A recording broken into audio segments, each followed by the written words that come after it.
Hi, friends. Welcome back.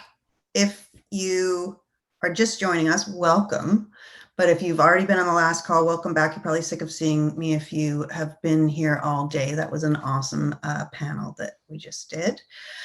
Our next keynote is also going to be amazing. It is Scoring the Moment with Amanda Jones and Michael Perlmutter.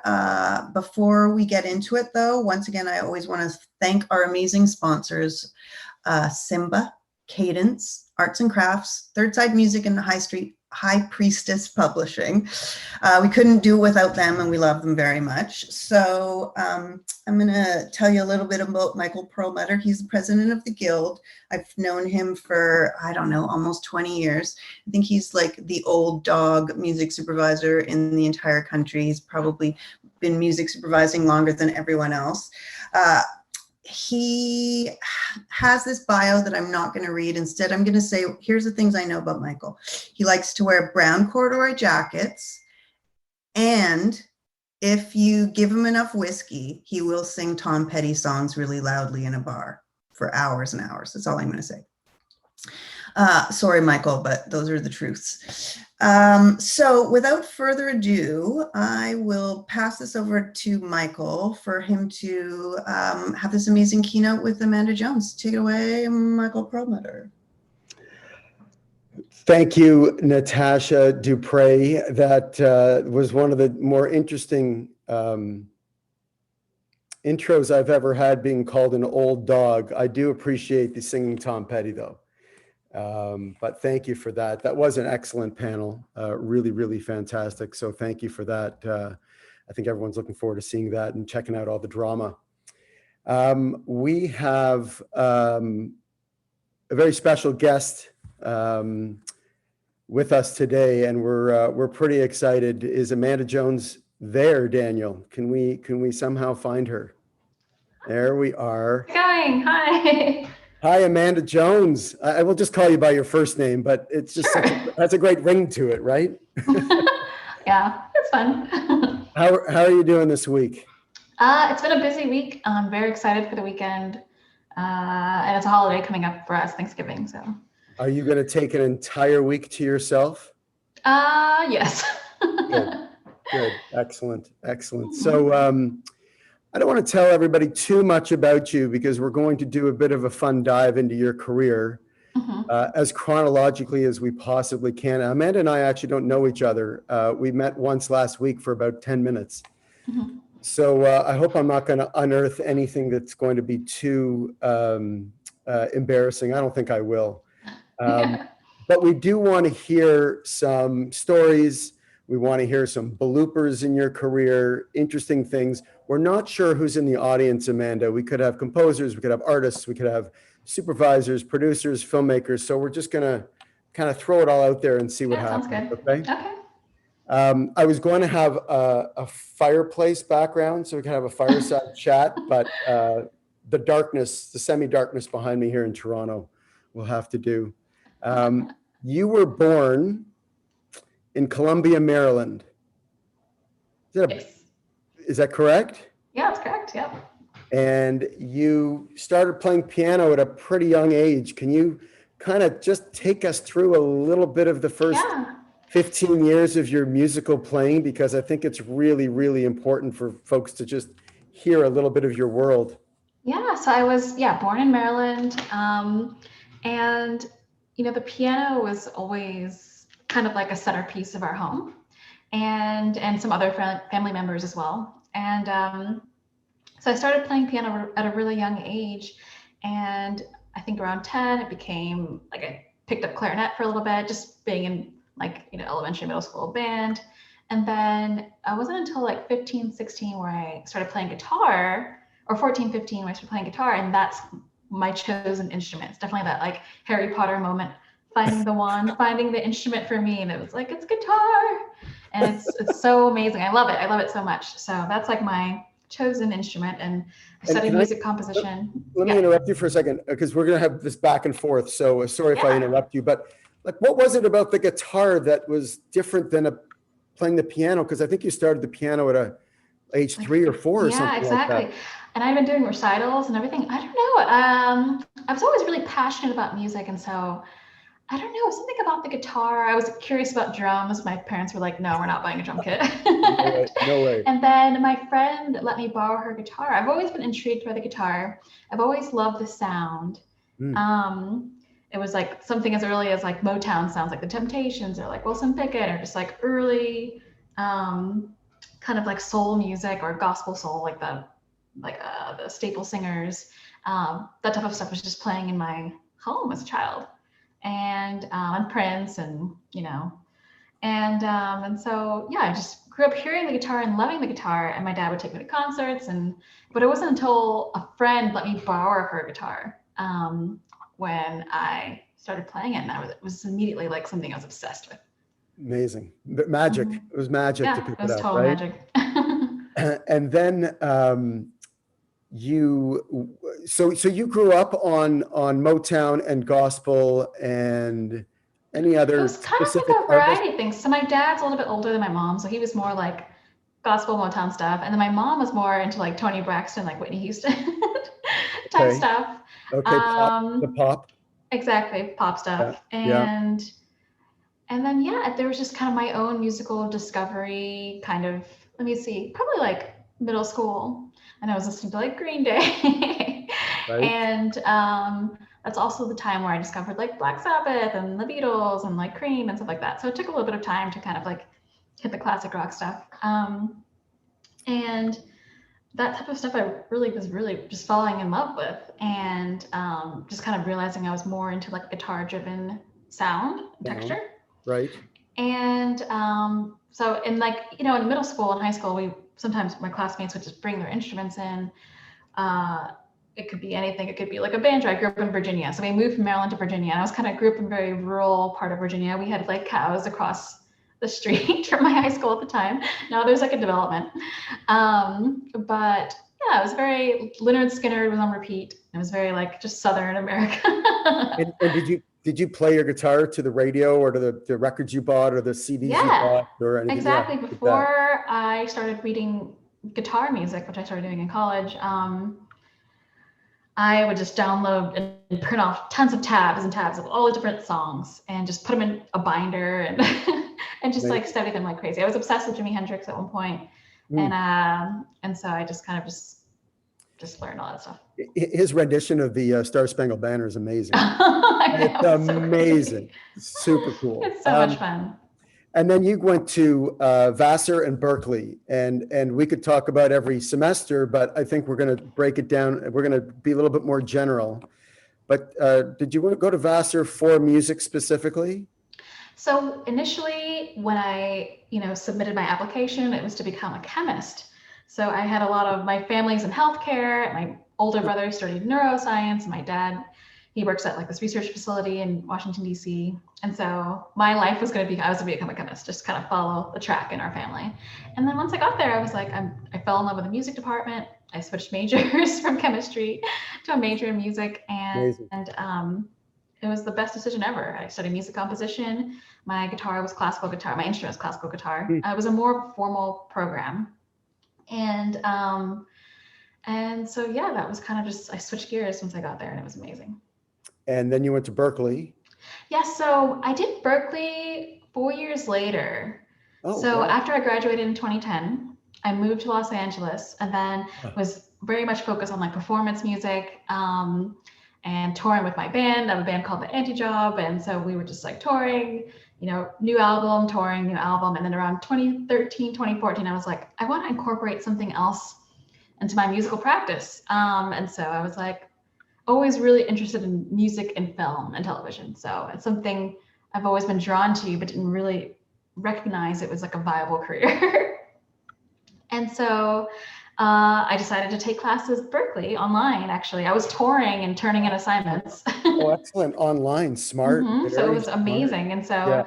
I did their film scoring program, and took a bunch of orchestration classes just to kind of like, as a refresher, because it had been 4 years and I was very much like focused on just like being a band in LA and just like trying to do the label thing. And so it was a very different sort of mentality. And so it was just nice to kind of refresh and just tap into that community. And then once I wrapped up those classes, I was like immediately plugged into their alumni network in LA. And so I started working with Hans Zimmer.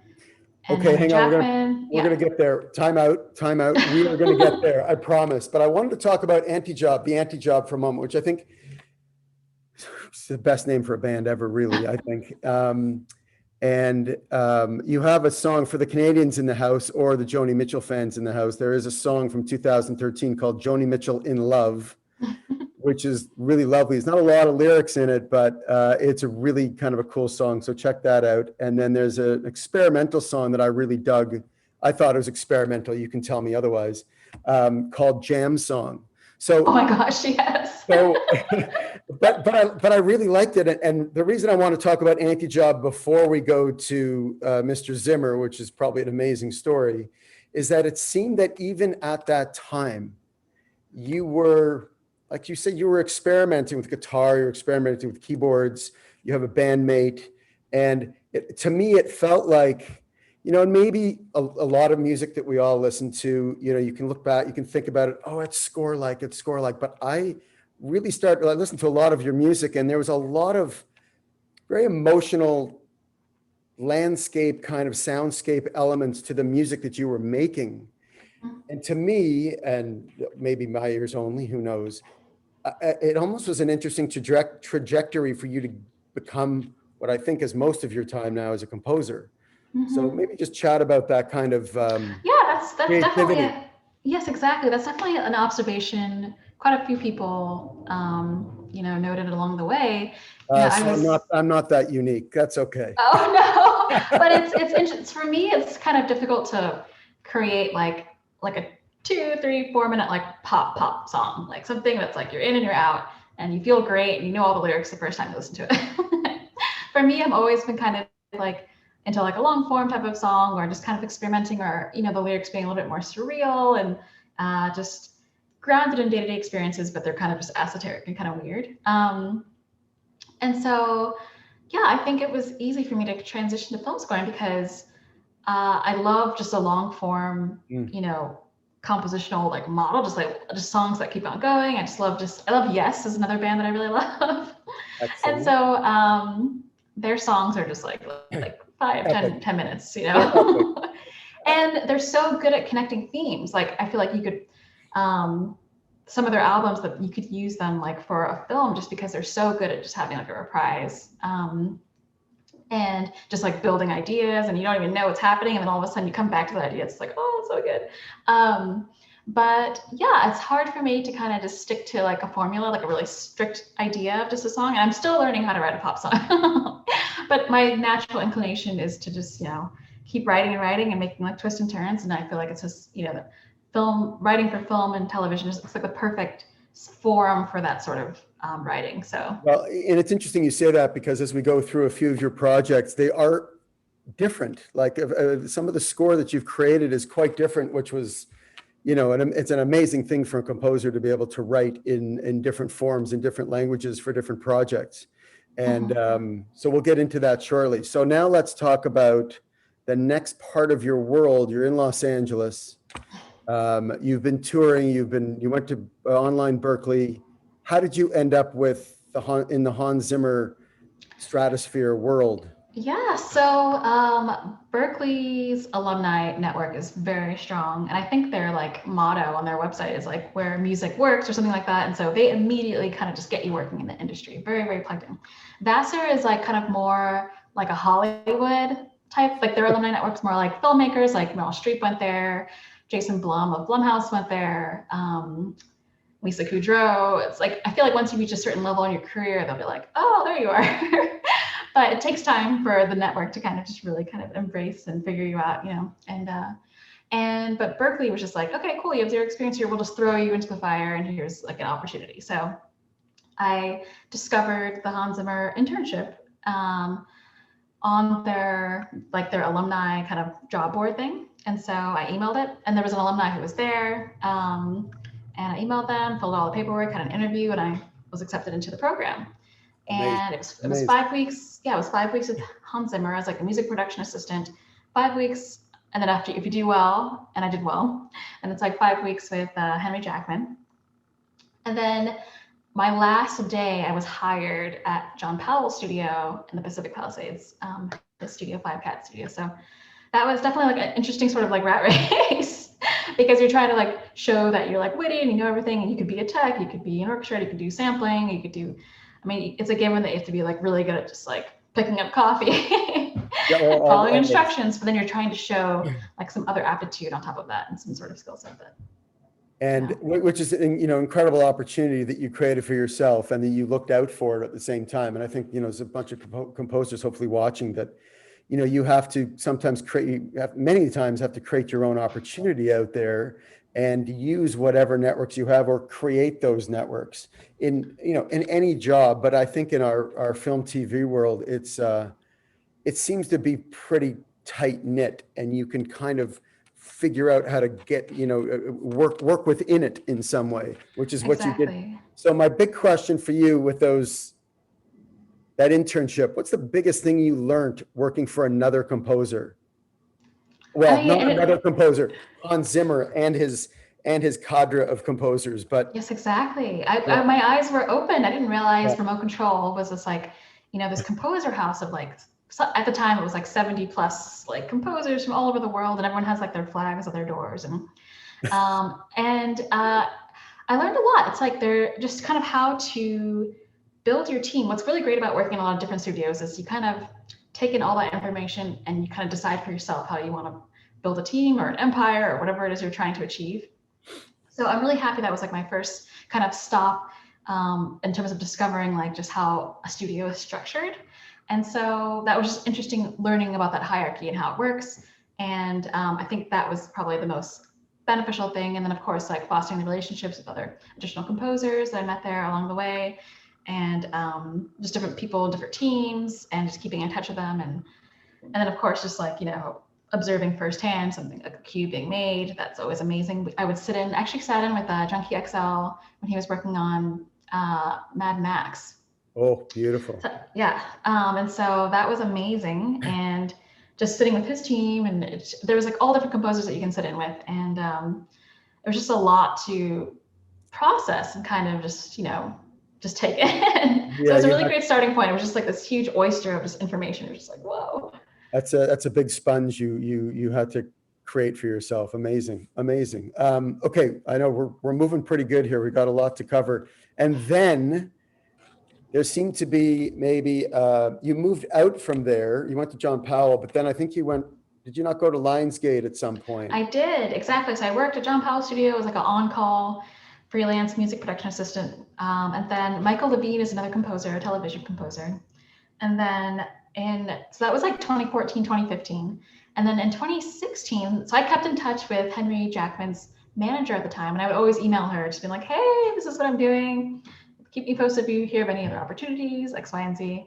And my intention was not to work 9 to 5. And I actually have a song about wanting to work 9 to 5. Hence the name of my band, The Anti-Job. Exactly. So for me, it was like, wow, here's this opportunity. And, you know, kind of coming up in LA, those first couple of years, I intentionally only worked part-time to create space for my music. I always knew it was so important to me, and I never wanted to compromise on that. But so now it had been 6 years. I've been in LA since 2016, and just kind of grinding my gears, and and so this opportunity came along to become a music coordinator, and it was like part like creative executive, part music supervisor, type of role, part A&R, and like the television music department at Lionsgate. And they specifically wanted someone that was a musician and had like a musician ear, because I would do some light music editing. I would help the music supervisor like cut some things against picture just really quickly. And yeah, they just wanted a kind of like a more, they fill that role based on their needs. And so that particular year they wanted a musician working there. And I was like, I'm down. Down for it. And which is also another amazing experience to have, to inform everything that's happening now, which is back then was going to be your future, which I think amazing how many gigs you've had in such a short time, and where you've come. It's super, it's really, it's so admirable. You were there for how long? I was there for 2 years. So if you notice in my story, everything's like 2 years, 2 years, 2 years, except for the composing part. I mean, hopefully this is here to stay. That's forever. And yeah. I read that you met somebody at a luncheon and kind of introduced yourself to them. So tell us a little bit about that. So, and then we're going to get into some projects for everybody else. For sure. So when I was working at Lionsgate, I was assigned a certain television series. So I was assigned to Greenleaf. I worked with another coordinator there on Dear White People for Netflix. Greenleaf is for OWN. There was also Step Up for YouTube Red. But on Greenleaf specifically, we brought in the composer, the executive music producer. I brought in a music supervisor. So I, like myself along with the team, like assembled this really awesome team, but it was like my project. And the soundtrack we created, it was nominated for an NAACP Image Award, and it won. So I was able to go to the nominee luncheon, and kind of on behalf of my team, because it was like my project, and I put together the creative team. And so when I went there, it was just really exciting to meet the other nominees. And at that time, I was like kind of planning my strategy to kind of exit Lionsgate and become a full-time artist again. So I was in the room with all these incredible people. And, I saw Lena Waithe there, and I was like, hi, it's like, we're both nominees, And I told her all about Greenleaf. And then she told me all about The Shy was what she was nominated for. And then I let her know, I was like, hey, I'm also a composer. I'm planning to like leave this position. I'd love to keep in touch. And she was like, cool. And she just gave me your email, like, just no big deal. So for those who might not be familiar with Lena, please tell everybody who Lena is. Yes, Lena Waithe is a showrunner, writer, creator, director. She worked on The Shy for Showtime. She was also in Master of None a while ago, and she currently has like Boomerang on BET, and she also did Queen and Slim as a film of hers, and we worked together on Twenties, and so which is another TV series on BET. And she's done so many things, and she's such an inspiration. She's such a strong woman. I've learned so much from her, but she's awesome. She's such a force. And then what happened after that? You gave her your card? Yes, I gave her my contact info. She gave me her email. I emailed her immediately. Just was like, hey, like I always am kind of in the know of all the trades. So I have kind of like this junk email that's like Hollywood Reporter, Deadline, every trade you can think of, variety. And so I always kind of know, and I have the IMDb app, and like I get notifications for certain people I'm tracking and stuff like that. So I've always, I'm drawn to a lot of creators, and I was drawn to her work just before meeting her. So when I had the opportunity to meet her, I was like, oh my gosh, I have to do this. And so I knew that she had a pilot in the works called Twenties, and it was a passion project of hers, and it's taken her like something like 8 to 10 years to develop.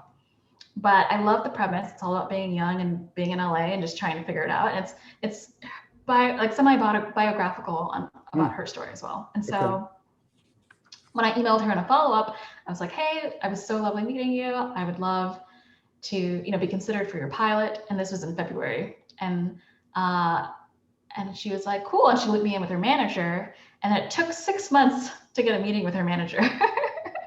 Amazing.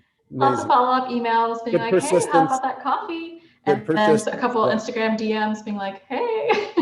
just gently persistent. So it's okay to do that stuff. So just keep doing it. Politely persistent, I guess. Yes, exactly. And then it's 6 months later. It's like so serendipitous and crazy. So I finally got coffee with her manager, and it was so funny because he is the sweetest guy in the whole world and like an amazing, like eccentric individual and just musical, and he's also a DJ. But that particular day, he was like in a really bad mood. And I like suggested this one coffee shop, and the ambiance wasn't quite right. And I was like, what if we just take a walk? And he was like, I'm so sorry. I'm just kind of like steaming from this previous meeting I just came from. I was like, no big deal. And so I talked about everything else except myself that day. And so we like walked around West Hollywood, and I was just talking about music, and we were just talking about all sorts of things. And then we finally found this other coffee shop, and they're like, this seems really cool. And then we sat there, and then he was talking about activism, and I was like, I'm all about activism as well. And then finally, like at the end of our meeting, he's like, well, we have a couple up and coming writers. I could pair you up with them. Maybe we could do a podcast or something small to start with. And I was like, totally cool. I'm just down for whatever. And then like 2 days later, a friend of mine, it's like so many things that are connections, and we can talk about this later, how to kind of stack your deck with all these people in your life. Right. A couple days later, my friend Sierra was having a birthday party, and it was at the manager who I just met's house. Oh, there's some serendipity. I know, it's crazy. Good karma going around for sure. And so she texted me being like, hey, I saw your name in a stack of this huge stack of all the composers they're considering. And I like went to bat for you. I like told them that they should hire you. And she was a PA on the 20s pilot. So that's another thing. So crazy. So after they finished shooting the pilot, actually, she had her birthday at his house later that night, because a bunch of the team was just coming back to that space. He has a really cool space in West Hollywood.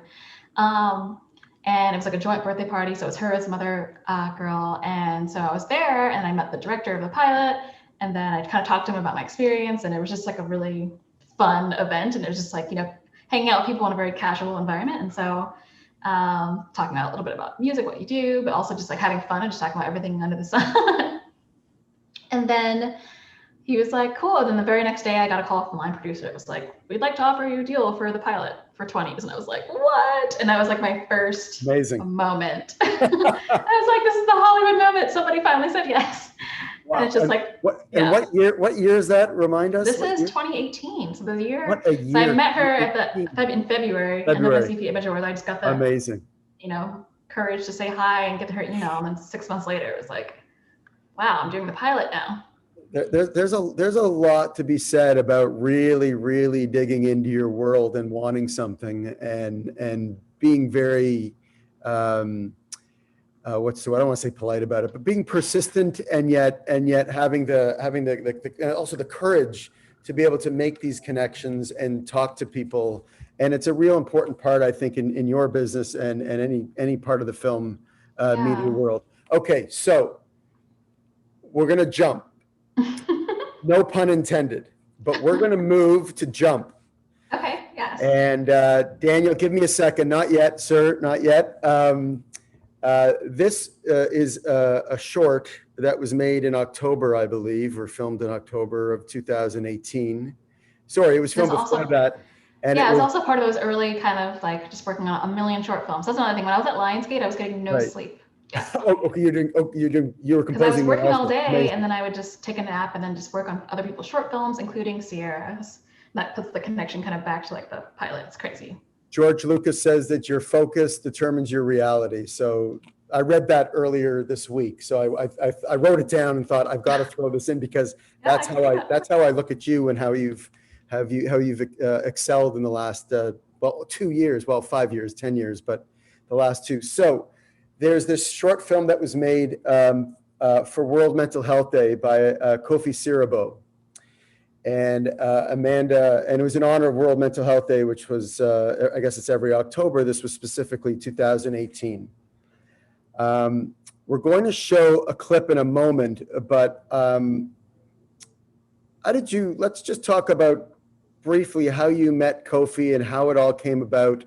And then I'm going to give a quick little synopsis of what it is, and then we'll show a clip.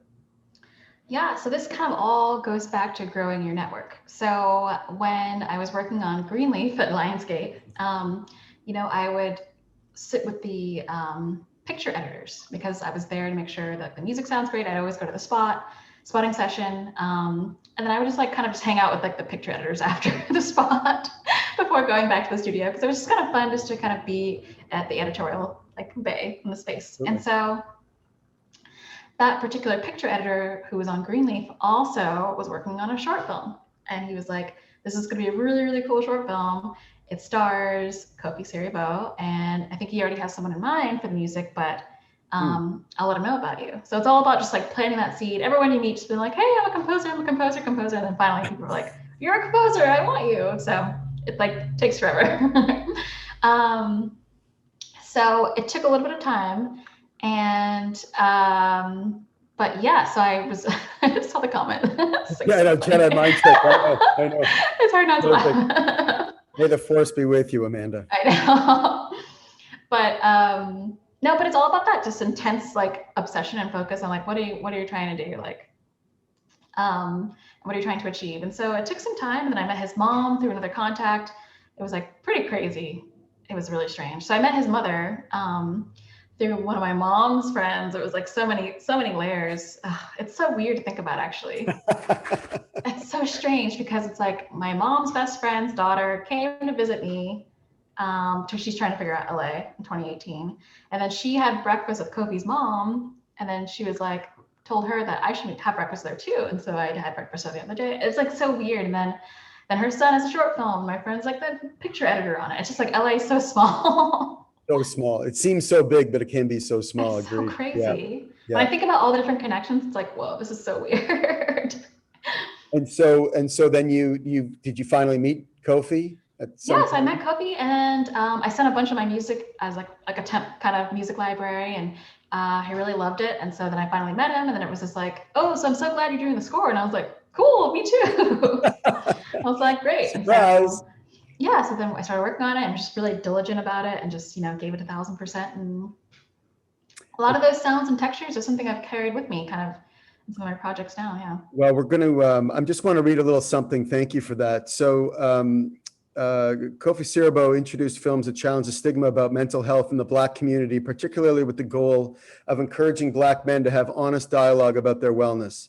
Throughout the 11-minute short, Ziggy repeatedly utters the phrase, I don't want to live, I don't want to die. That simple statement, unfortunately, is the reality of what many battling mental illnesses tell themselves, something that Siriboe wanted to drive home. So the clip we're going to watch is kind of near the end of the 11-minute film. And and you can talk about it a little bit more after this, Amanda, but throughout the film, we see this young girl that pops up and trying to tell Ziggy to follow her. And when he does follow her, we find that there's nobody there. And part of what that represents is what I've read is the innocence and relief that Ziggy longs for. And I really loved this short, and I love the music. I loved how it was shot. So let's watch this clip from Jump.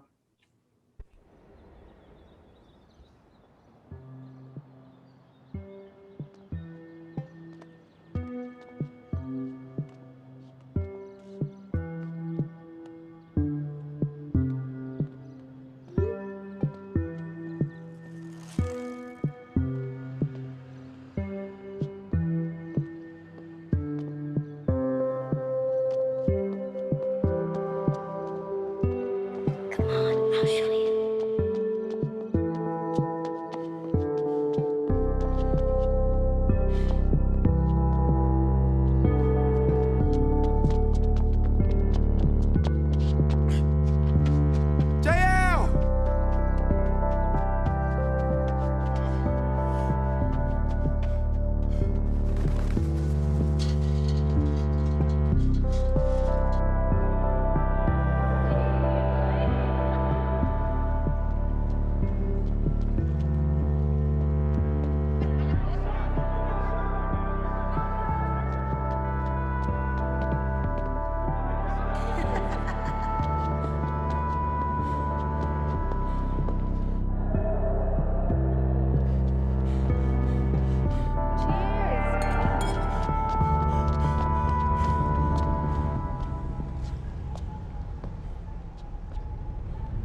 It's just, it's heartbreaking and hopeful all at the same time in my little emotional world that I live in.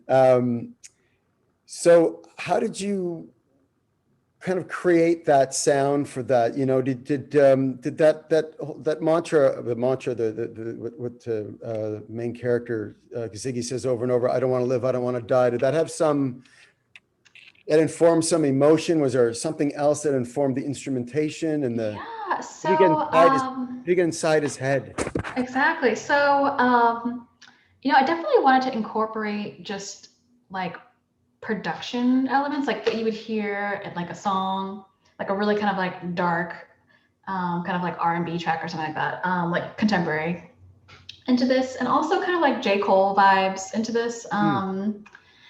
And yeah, at the time I was just kind of experimenting a lot with machine, and I use that a lot today now. And I just wanted to kind of like play with the idea of like using kind of like what's traditionally used as like DJ software for score. So that was kind of an exercise for myself, but just to kind of like play with the idea of like what would this character kind of be listening to. So I found to like just kind of handpick some textures of like some like kind of like vibey, like stonery, like dark, like experimental hip hop vibes kind of into the score. So it's like this is kind of like what the character might be listening to, and then making that into like a really emotional kind of like dark, like emotional kind of, it's like super surrealist score. And do you often think about maybe other artists and how you can blend some of their sounds into your own unique sound? Is that a technique you use? Yeah. Yeah, I mean, I'm like obsessed with just artists, and I'm obsessed with tune yards, and I'm obsessed with, you know, just all different types of art. Like I love Sudan Archives. That was like an inspiration for Cherish the Day, with Ava DuVernay's series. And yeah, sometimes I'll just kind of just put a couple playlists on. I still get those emails from all music supervisors and like the labels, and I'll just like kind of like listen through to like what's happening, what's going on right now. And I kind of like love infusing just contemporary music into score. And, you know, one of my favorite composers did that, Ennio Morricone. If you think about it from like the 60s, he had like the electric guitar, like kind of like reverbed out crazy electric guitar blended with like operatic voices and like a huge symphony. And I just love that principle of just like, and it sounds like 1950s, 1960s, like music that's like really fun. But like blended with orchestra. And so just taking that principle, I wanted to incorporate that into my practice for today's music. And so that's kind of what I've been doing. But, you know, I've been changing things up. I recently did like an animated thing that's completely different. So I don't know, I just love that idea of just like blending the two ideas and just making it feel more at home. I don't know. That's it's a good way to look at it, because there's so many different sounds out there, and like we're going to get into in a couple more, one other clip of yours at some point a little bit later on, that you do find different styles of music. I find to like we talked about before, depending on the project. So I love the fact that you're taking cues, so to speak. Not even borrowing, but just they're inspiring you, I think, more than anything else. And I think that that's really smart, because there's some composers that don't do that at all. They just stay in their bubble, you know, which is fine. I mean, we're all in a bubble now, but a different bubble. They stay in their bubble and just, you know, find something a little bit different. But I think that you add your own flavor to everything that you do. I mean, I don't know if there's an Amanda Jones sound specifically, you know. Yeah, I think there's like a through line of just like surrealism maybe. But yeah, it's like I need to kind of just listen through to everything I've created. It's interesting hearing that from 2018 and now it's 2020. And there's still some elements of that I definitely incorporate into my stuff. So Amanda worked on a movie from 2018 called One Angry Black Man, which is now streaming, that I watched. That was an incredibly interesting dissection of so many different facets of culture. And you want to talk a little bit about that? As graduation nears, a senior attends an African-American literature class. It's taught by his favorite professor, but on this day he feels sad, isolated, and angry, which is a very general description, but it really takes place at a table almost in a library with about 10 students or so and the professor, and almost the entire film is shot with 2 or 3 cameras around it. It's almost like a conversation going on about so many different subjects. So, you know, in that way, it's, you know, the drama's in the dialogue. There's no, you know, establishing shots or action adventure scenes or anything like that. How did you and the director or producer kind of sort the score out for that? Yeah, so the score for this was like a small ensemble. We had like woodwinds and you know, a small string ensemble. And I think the trick when I was initially talking with the director and the producers, it was how to have like the perfect type of music to support like a ton of dialogue, because there's a lot of talking throughout the film. It's all about like interrogation and of just different ideas about different authors. Like in the film, there's like a variety of different books they discuss from like notable Black authors, and they kind of like talk about, you know, the story and how it kind of how you interpret that sort of that context into today and what we're experiencing today. And so there's a ton of dialogue, and so just finding that right balance is also like snare drum. So it's like a little bit jazzy inspired, but just kind of like a small ensemble. And it worked, as it could be perceived as like slightly busy, but it was just like this really nice bed. Like it just kind of like floated underneath all the dialogue. And so it was like just really striking that balance. And yeah, we made it work, which is incredible, and just kind of created different themes. And yes, and you know, there was a couple of really great cues. There were I thought piano cues, and I you know, one of the books that they talk about in the film is August Wilson's The Piano Lesson, and I wondered if that had any bearing on you having some piano in your score. absolutely. Okay. That was like so on the nose. Yes, but yes. it worked really nicely, you know. Yeah. I thought it was subtle enough that it worked. Oh, cool. It wasn't overt, you know what I mean? Nice. Like, here we are. But yeah, definitely. I was definitely taking a cue from the different authors they were featuring and trying to, you know, just like weave that into the score. I'm trying to think of, yeah, that was just kind of like there's Zora Neale Hurston. At one point, her cue was a little bit more like bittersweet, kind of like going along with her storyline of just being like a woman, like a female author in that time, and being like overtly like sexual. It's like so taboo. And so just kind of creating like a musical theme that was just like dealing with the weight, even though she's as playful as she is in her writings, it's like dealing with the weight of that with the score. And did you get to see the script beforehand, or did you just see that? No, so I just saw an early cut and just started writing. They had some temp music in there, but we deviated from that a little bit, and we just had those conversations being like, hey, I think we can do something else here, and they were like receptive to it, which is good. And did you have a lot of revisions on something like that? Because it could have been, you know, actually, tricky to put it through the dialogue, right? And you know, it's funny. So that was one of my first projects, and so I was in my first feature film, and it was I was so excited to work on it. Not that I'm not excited now, but I have like my hand is in a lot of different projects. But I was so excited to work on this feature. I finished it in 2 weeks.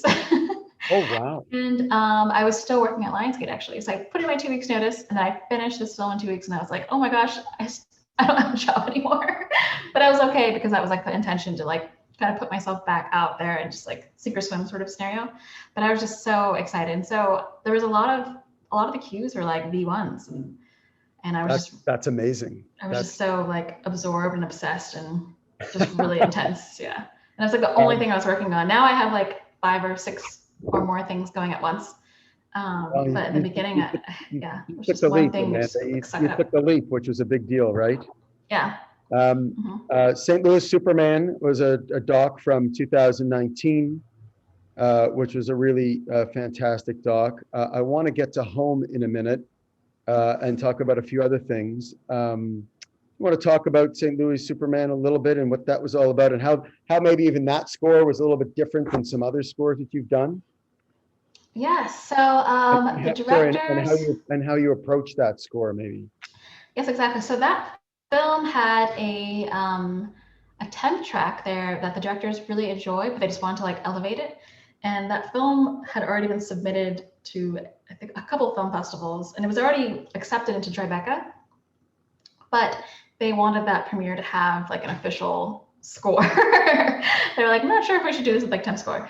So I was connected to the director through another friend I'd previously worked with, and talked a little bit, and was hired into the project. And yeah, the temp really kind of guided my decisions. And there was a couple of creative choices that I created that were like, oh, this is like a great idea. But the temp was very much like the framework, kind of that balance of like a darkness, and also there's like kind of like a synth element too, and you can kind of feel where like the arc of the film, like once it hits a certain point, the rest of the score kind of is like a release in some ways. So there's like kind of like tension, like anxiety, like it's kind of synthy in the beginning, and then at the end it kind of becomes more like classical small ensemble and more like legato and drony. But it's good. And that was obviously something that, is that something you had came up with, or was that a discussion with the director? Yeah, that was a discussion as we were creating the score. The temp wasn't doing that necessarily, but kind of as I was going along, we kind of identified certain feelings about the character's arc, like the character story, and so or the subject story, and so we were like, yeah, this needs to feel a certain way in the beginning, and then needs to feel like a certain way at the end, and so something we kind of identified along the way. And did you work that closely also with the One Angry Black Man director also, and of course with the Cerubo? Yeah, so I always try to work super closely with the creatives. Like, if they have time, I love to talk to them as much as possible, because I feel like the more you kind of have those like creative conversations, and the more you're kind of gelling with the director and keeping the waves of communication open, the more likely you'll succeed on the project. And it's just because you're kind of like syncing up like brainwaves kind of and just kind of you're defining like a sonic language together. And so it's just good to have that communication just consistent. Yeah, it's super important. It's super important. Okay, now I want to move on to, we've got about 15 minutes or so before questions. So far, so good. We're both still here. You worked on a show called Home. And before we show the clip, just tell us a little bit about what Home season 1 was all about, without getting into all the really great, excellent stuff that we're about to see. I'm about to show the Lakeshore. Tell us a little bit about it. Yeah, so the Home season 1, it's a series on Apple TV Plus, and it's all about architecture and the individuals who live in these homes and how they built them. That's pretty much what it is. Okay. All right, so let's show this clip. It'll give you a pretty good insight as to what's going on in Amanda's world, or what has been going on at least in the last 6 months. Here we go. Thanks, Daniel.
I wish there was a clap. There isn't on this, but that's pretty incredible. And congratulations. There's thumbs up. There's hearts. There's maybe a couple of $1 bills coming through. I don't know. but that's an amazing honor, I'm sure. And tell us a little bit about, was that the only episode that you did? Yes, they had a different composer for each episode. And How did you get Maine? oh my gosh, that's actually Any funny. specific reason why Maine and Amanda together, or It's kind of I actually discovered it later why. But I was still in that space. It's like I'm a new composer, a new face on the scene, and so that particular episode was kind of like the episode that they had locked. They felt really good about it, and it was kind of like low risk in a lot of ways. So they were willing to let me kind of just like have fun with it and just play around with it. Because I spoke to the director who shot that episode and another episode that was the Mexico episode. And he was like, yeah, for the main episode, I was just in the editing bay with like the editor, and I never really saw any like the creatives pop in or anything like that. And they gave us a lot of freedom with that particular episode. But from the Mexico episode, it was like intense notes, and it was like a completely different thing. And I think, just like different creatives at the studio level have different ideas of which episode you think will be the one that you submit to a festival. And so you just kind of pick and choose. So in a sense, my episode was like the underdog, is what I've heard from a couple people. and was that, that was a very different score than a lot of your other scores that at least I've heard. And, from Jump to St. Louis to other things that you've done. How did that work for you? That it was, it sounds very acousticy and. Yeah, that kind of harkens like back to like my band. And so I kind of just put that like, mindset on when I was writing the score for that. And I was like, this is really fun. And I incorporated like my voice in the score as like a texture. And my husband's a drummer. He's also the drummer in my band. He performs drums on the score. And I brought in a violinist. I played all the rest of the instruments like bass and a bunch of synths, and I'm trying to think of what else. Oh, there's like sleigh bells. Nice. And it was just, I had a lot of freedom because I think I did have quite a few notes, but it wasn't as intense as apparently some of the other episodes. But Apple TV had like a very clear brief because that episode starts in Maine and then it goes to Japan and it comes back to Maine. And so the main brief for me was to make sure there was like a clear sonic like separation between like Maine, this wintry setting, and like Tokyo, Japan, like this kind of like hustling, bustling city. And so kind of once those are the two cues I submitted first. And so once I kind of established the soundscape for like, here's Maine, here's Japan, they're like, cool, this is great. And then I kind of just like painted in and just filled in the rest of the episode with ideas and connected the two spaces with the reprise. It was really fun. Well, it's an amazing accomplishment. 2, 3 years, 4 years in, and you were an Emmy nominated composer. I mean, that's, I think that's got to be a world record. I don't know. Look up. We'll ask Guinness at some point. I don't know. I feel like Hilder or what's his name? Justin Hurwitz, I think. You never know. I'm sure there's someone else. Yeah. There might be. Chris Bowers, I think probably. He's like 6 months younger than me. So many other questions, but a couple of things I do want to get to. First is that you are co-founder of the Composers Diversity Collective. So if you could talk for a couple of minutes about that, we'd love to hear about that. Yeah, so the Composers Diversity Collective is this incredible group of composers, and I'm a co-founder along with a bunch of other people. Michael Abels is the founder. He's the composer from Get Out. There's Jean-Luc Bontemps. There is Stanley Smith, just like Amrita Vaz. There's like a ton of people from all different backgrounds. And in essence, like the group was formed to kind of help Hollywood with this pipeline problem where they're having trouble identifying talent of non-white individuals, just to like put it plainly. And so we created this group to like, be a resource and to help bring our communities together, because there's so many of us in LA, people of color in LA, where we're all like kicking ass, like in our respective spaces. We're all working in studios, but we're like the only one in these spaces. And so you feel very alone. But when you create a group like this, we're all kind of coming together. We were doing monthly meetings in person. Now we're doing like Zoom happy hours. You realize how much talent there is, and how many, like just a multitude of talent all over the world. And we're kind of all, oh, sorry, I keep moving around. think my camera's like blurry. It's part of it's part Let's see of if I can help it. dream sequence. It's the dream sequence. There we go. I don't know if that helped. Okay. Yeah, And so, yeah, so this group is there to kind of like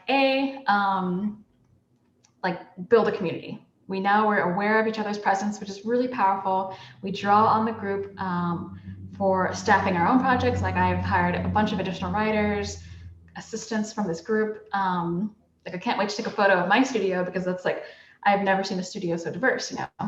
Mm. And we also offer like mentorship, and also there's like an A&R component. So we connect directly with the studios, and whenever they have music supervisors, so whenever there's a pitch, like everyone has an opportunity to submit their work. We kind of just like intake it and just send it back to the music supervisor. And it just makes it like really streamlined and really easy. And it's just like a safe space for, you know, people of different backgrounds, you know, and it's so varied. You know, sometimes productions will want someone with a Canadian passport, but they're looking for like a South Asian composer. And so there's people in the group that we have all that information. It's like we know where their nationality are, like their background, how they identify, and we can kind of like help, you know, showrunners, directors, executives, like find people, because if they're wanting to staff people, you know, of a certain background, but at the same time, like the production may have certain things that are contingent, you know, and so we're just here to help, you know, break down those barriers for a lot of things, and also to like streamline the process of, and like there's just so much opportunity there for our composers, which is really exciting, and just like how to use your gear, to like how to prepare for a pitch with like an executive, or how to put together your reel, or how to put together your website. And so and yeah, we have like a Facebook group where you can just ask anything, like what samples are you using, and then we have like a board where we post like our briefs for a variety of projects. So and it's a world organization, or American, or? Yeah, it's worldwide. So people are from all over. So what is the website for everybody? Yes, it's the hold on, I think it's composersdiversitycollective.org. So it's composers with an S. Collective. Diversitycollective.org. And Composers Collective. Okay, great. Dawn, are you able to share that? Nice. Can someone share that on the chat for us? That would be amazing. Thank you. It's an awesome group of people, and you know, there's so many of us. What's really great about it is like it's like a collective. So there's so many of us, like all making decisions together, and we all have such. I'm probably more liberal, and there's people who have like more conservative views, and so we kind of just come together and just like have this like equal ground. It's pretty great because I'm very like optimistic and just think everything should, you know, be a certain way. But then you have like a counterweight of another member that's like, oh, I've been part of like other group like SEL or AW, like Alliance of Female Composers, and so there's like a way things are supposed to be run. But yeah, no, but it's a really great group. Well, and at some point, as you grow, you're able to even branch out even further to work with a lot of other different organizations. Like you said, you've got, you know, studios on board and other people that know what this is all about, which is great. Yeah, it's exciting. Yeah, we've had like a mixer with Netflix. And we had one this year with ABC. Right. And we're just planning to the idea is to just do one in every studio once a year, and just really directly connecting, fostering relationships with our composers, with the studios, just like breaking it down. What's your advice for the next generation of composers or artists even? And we have a bunch of interesting questions here, so we'll get to those in a moment. But I'm curious because of your amazing rise in the last 2 to 4 years, and your amazing focus and understanding of how the whole, you know, not even just how the creative works, but how the business works. And sometimes you really have to merge the two. Yes. Oh gosh. That show. I know. I saw that. Yay! Woo! I love it too. That's great. Season 2 is coming soon. Yeah, advice. I guess the overarching advice is, you know, just remain dedicated to your craft, practice every day if you can, but then also just like be persistent in just your goals and your dreams. And that could be anything. That if you want to get signed to a label of your dreams, or like if you want to become a composer of film and TV or something like that, just as long as like once a day, or being a songwriter or whatever it may be, music supervisor, like every day, if there's at least one thing that you do just to keep chipping away at that goal, I think you'll eventually get there. I like to think that. Well, it sounds like that's, that's kind of your path that you've been on, and that you've followed your own advice. Now you figured maybe in hindsight, that's what you realized you did, but I think sounds like that was always kind of in your conscience to do something like that on a daily basis to get to where you want to be. Definitely. Yeah. Okay. Some questions. We're going to start with a couple of questions. Kimberly asks, do you dream in music, especially when you are deep in creating for a project? Man, Kimberly, I think you should have done this interview. That's a good one. That's a really good one. Sometimes if I have to like kind of unlock like certain ideas or try to figure out what a director's thinking. So I take a lot of naps throughout the day. I try not to drink too much caffeine. And yeah, so sometimes during those like little power naps that are like 15 minutes or an hour or 2 hours. Do you work better late at night, early in the morning? It doesn't matter. It's just kind of whenever I can hit that like quiet stride. And Right. so just like a dedicated time of just writing, and it just kind of hits. But I always just open the DAW and just start writing. I never just like stare at it. It's always just like, just keep writing. And then it just usually works out. But I do dream in music sometimes. And I have a million voice memos on my phone of just like different ideas that I come up with. And I'll just be like, this will be the violin line. I'll like just say something weird. And I'll be like, this is going to be the beat or something.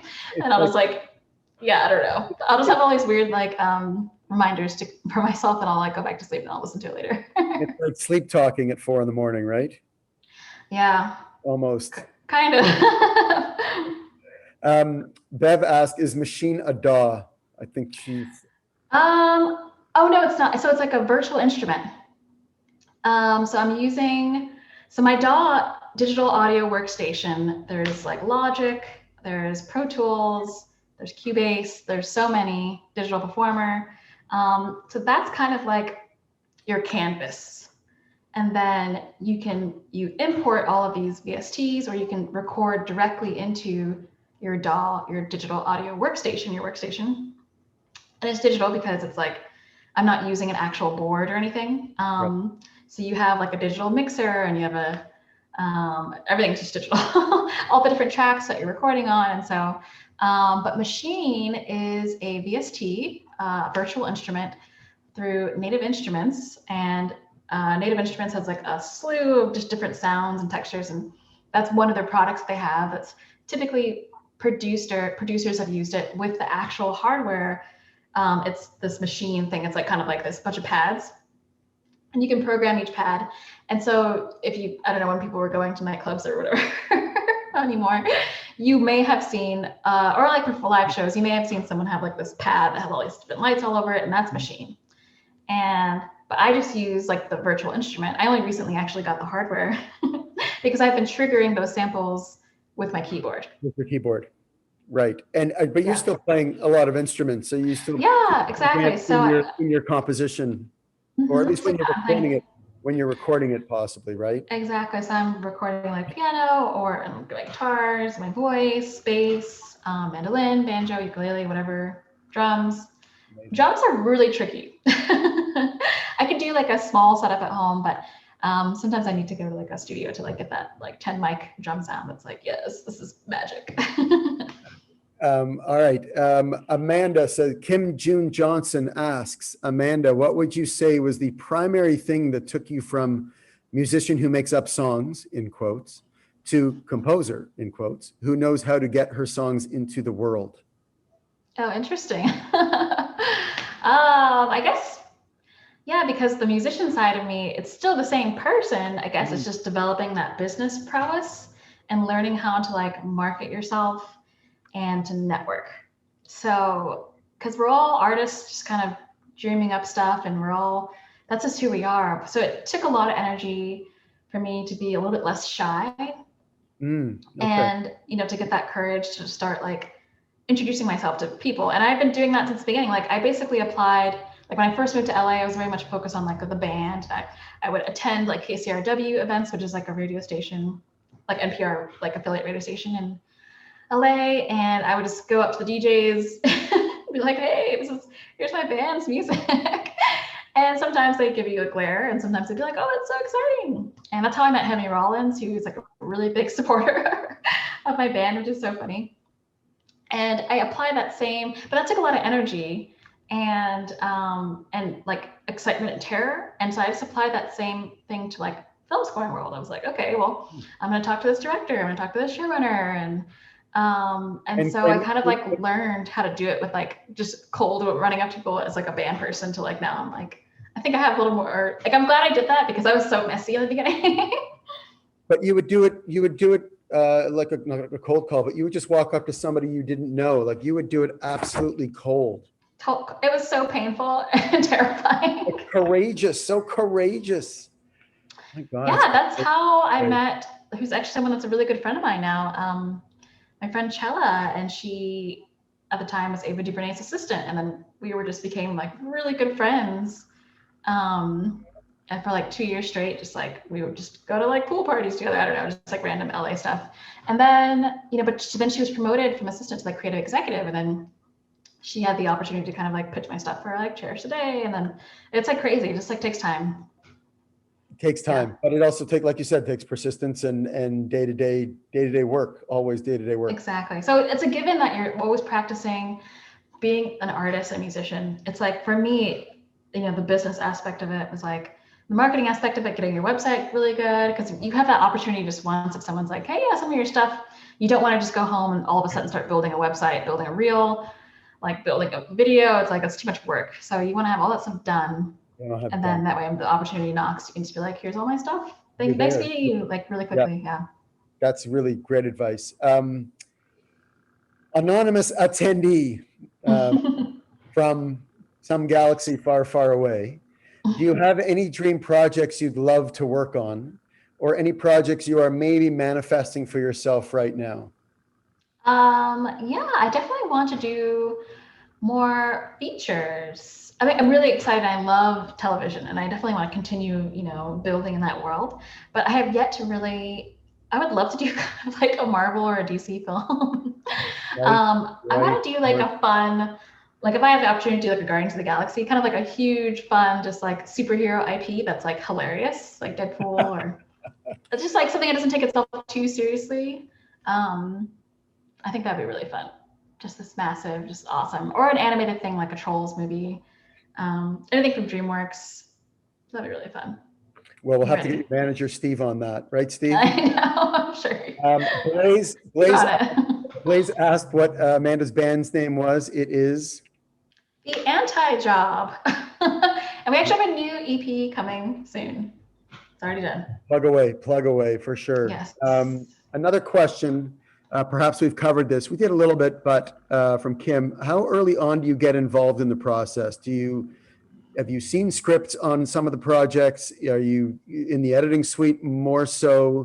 Do you then or do you just get like, let's say, a lock picture without having seen anything? There was a composer on the last panel who's like, in TV, he doesn't see anything until he sees the lock picture. He wants to feel it naturally, right? He wants to get the story. Doesn't want to have any preconceived notions of a script or any idea about it. He wants to be able to organically be able to, emote with it and for it musically.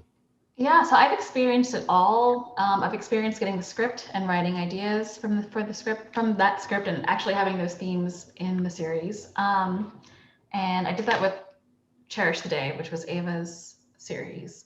And then sometimes I'm coming in and it's like an emergency, and they're like, we're replacing a composer. Now you have like a couple weeks to do something. Right, and then I just get all the materials at once, and I just kind of knock it out the best I can. And then sometimes I'll just come in right when they kind of are getting cuts, like with Twenties. I actually, because that was my first project, and I just started writing when the cuts were coming in. So the picture editor would just like send me scenes, and I just wanted to kind of develop the sound for it. And it was cool having worked on the pilot first. So I like created a sound first.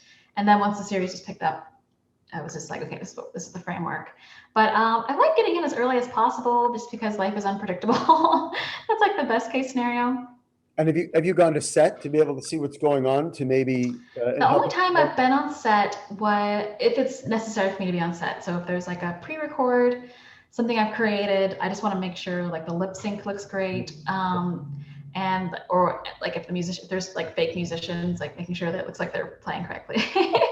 There are never any fake musicians on set, ever.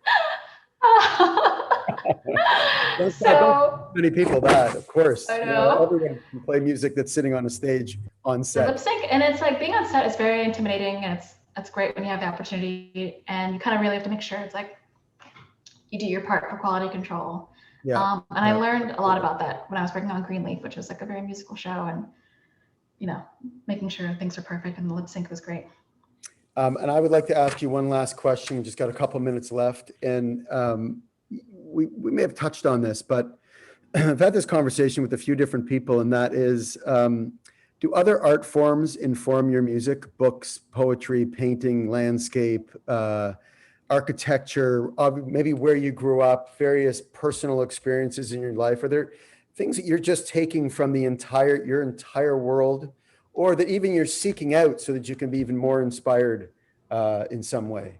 Yeah, absolutely. Like the world is everything. It's just being human. So I think all of that stuff is just so important. And it's not just music that inspires me. And it could just be different sounds. Like I could just hear something like far away and it sounds like something like a certain thing, or if I'm just like in a really echoey hallway and if no one's there, I might just like make a really weird noise or something. I don't know. But like, I think just certain spaces are really inspiring, and it's nice to go to art galleries when they were open and just kind of just check it out and see what other artists are doing. It's like similar to what you're doing, but it's just like, a different medium. And I think just life at large inspires me, definitely. Because I know for a lot of songwriters, they hear a line in a conversation, for example, and then they run over to their piano and create a song from a conversation or that they've had, or a line they've overheard. So I think for me, it's like just sounds in the natural world. And I haven't really done much like field recording, but that's something that I'd probably end up doing more of. And kind of sampling that stuff and just like, putting it into some score or a song. And thank you. So what are you working on now? And then we'll wrap it up. What's going on now? Yeah, so I just finished an animated special.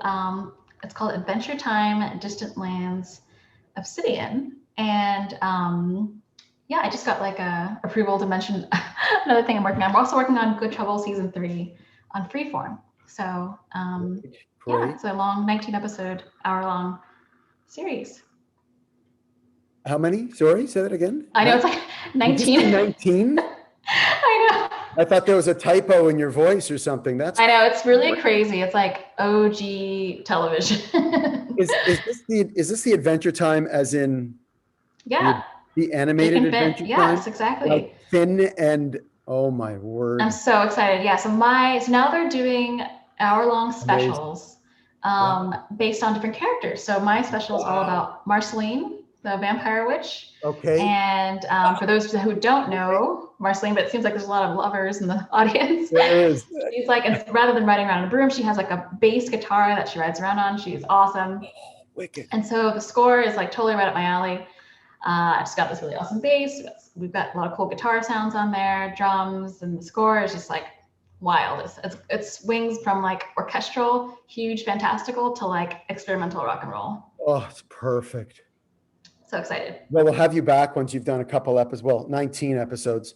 And then you also did earlier this year, didn't you, Love in the Time of Corona? Mm-hmm. Yes, that was fun. Limited series on iTunes, which if you guys want to go on iTunes and rent by, don't pirate it, because then Amanda won't see a dime on her work. Freeform and Hulu also streams it. Yeah. Okay, good for those in the US. Oh yeah, sorry about that. Well, thank you so much for this 75 minutes of Amanda Jones. We really, really appreciate it. We know that you're busy, and I'm hoping that a lot of people out there garnered a lot of information and inspiration. I know I have. So thank you very much for being here with us. Yeah, thank you. And thank you, everyone. Yeah. Here's to music. Here's to music. I just want to remind everybody about the two charities that we're asking for donations because of our free virtual sync conference, the Black Youth Helpline and Black Mental Health Canada. Please donate anywhere between $2 and $5 per panel. Maybe Dondrea can throw it in the chat as people are slowly leaving, but maybe we'll get it out there. Thank you so much, Amanda. Everybody, please tune in tomorrow for our final day. That will also start at 4:30 Eastern. Thank you. Good night, everybody. Thank you, Amanda. Yep. Ciao. Bye-bye.